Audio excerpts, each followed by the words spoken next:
So it continues to interrupt your sleeps. There's that fear, that phobia, and they don't want to go by matatus.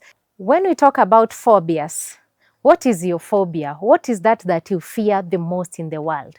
So this is not like anxiety disorder. This is an extreme kind of fear towards an object, environment, and persons also, and even in your in the area that you're staying.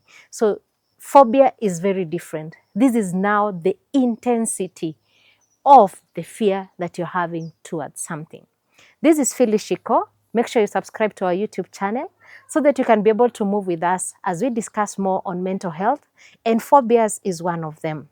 So it's up to you to decide if you want to be assessed so that you can be able to know the earlier the better on how to solve your phobias. There are people who fear heights, there are people who fear waters, there are people who fear even the swimming pool. You find some people don't like going into it because of the thoughts they're having towards finding funny animals in the water or anything in the water, just because maybe they experienced something when they were swimming in the ocean, and therefore it brings them back to that moment. So phobia is different. It is an extreme kind of fear. It is something that even makes you feel numb, like when you see that something or when you're doing that activity, you become just numb. Number two, you get a lot of sleepless nights because you experience, maybe you went to the waters and maybe you are with friends and then you went to the waters, and that now keeps playing in your mind every night, in every dream that you have. And let me tell you, it becomes bad because now it interrupts your sleeping patterns. So it continues to interrupt your sleeps, and therefore you are not able to sleep well, and therefore you are not going to have a good working day the next day. If it's a child, they will not have a good day in school.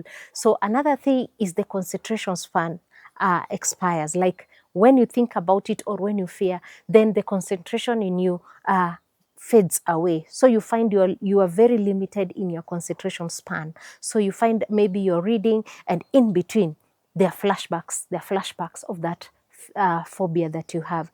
There are different types of phobias, and I would like us to look at mostly on agoraphobia, which also is an extreme side of phobia, whereby it's something that maybe, have you seen people who fear trains, moving objects? Then that is the person who has an agoraphobia, that when they move into an elevator, they feel the elevator is going down. They have extreme, they will hold the doors, they'll hold the people who are around them, they will scream because of that movement.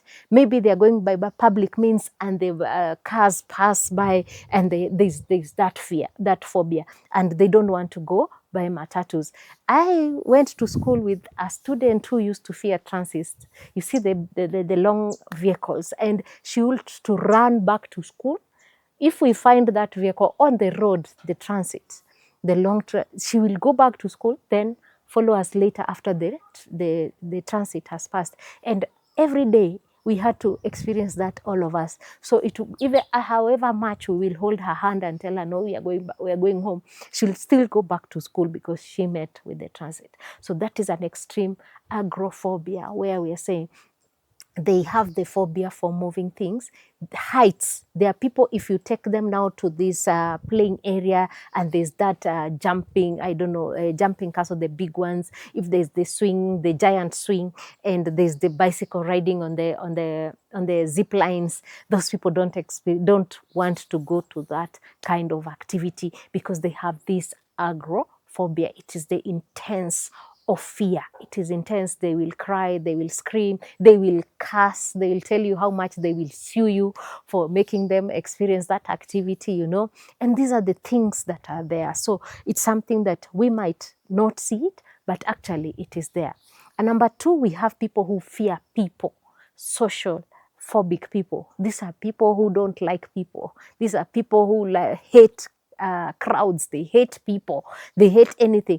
And if you force them into a crowd, they panic, they sweat, they start cursing you, they speak a lot of words because they are experiencing something that they fear most. So when you pass by like maybe 5 or 4 people, then they experience the social phobia. So you need to understand your friends so that you don't put them in this capacity or in this situation where they have to choose to stay or to go home. So if you know there's somebody who is having this extreme behavior of isolating themselves from the social outcomes, you go with them for hikes and you see they don't want to climb the hikes, they just want to sit there and they say, oh, me, I will watch the mat, I will watch the food. Let them be, because you don't know what they are going through. But when you explain to them, oh, I understand now that you have phobia for the hikes in the mountains and the heights and the sliding and the stones and all that, then you support your friend in one way or the other, and you start making them realize that that is a phobia, and then they can be able to come out of it. And then there are just simple phobias that we have in the society where it's normal, is like anxiety, but not really. It's just like just simple things like I hate eating morenda because it's slimy, you know. I don't want to, at the sight of it, I'm done, you know. On food, you can go to with someone somewhere and they just dislike the person you are with in just 1 second.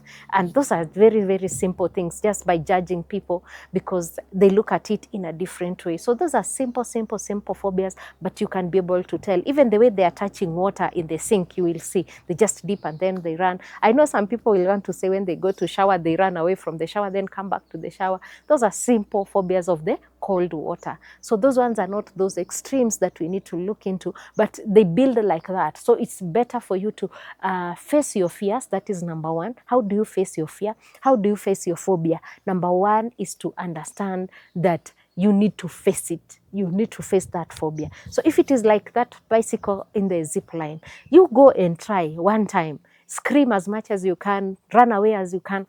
Then the second time and the third time and the fourth. So we call it conquering your phobia. You conquer your phobia by actually doing that thing that you think that brings you that phobia. So another thing is go to those mountains, go to those heights, climb the highest building, look down if you can, several times, then you're able to conquer that. If it's the moving vehicles, if it's the elevator, go with the elevator several times and you will be okay. So I said number one, the most important thing is for you to accept and look at yourself and say, yes, I have phobia and are my phobias, and I need to conquer those phobias because they will continue making you sweat. They'll continue making your heart pound. They're going to make you numb.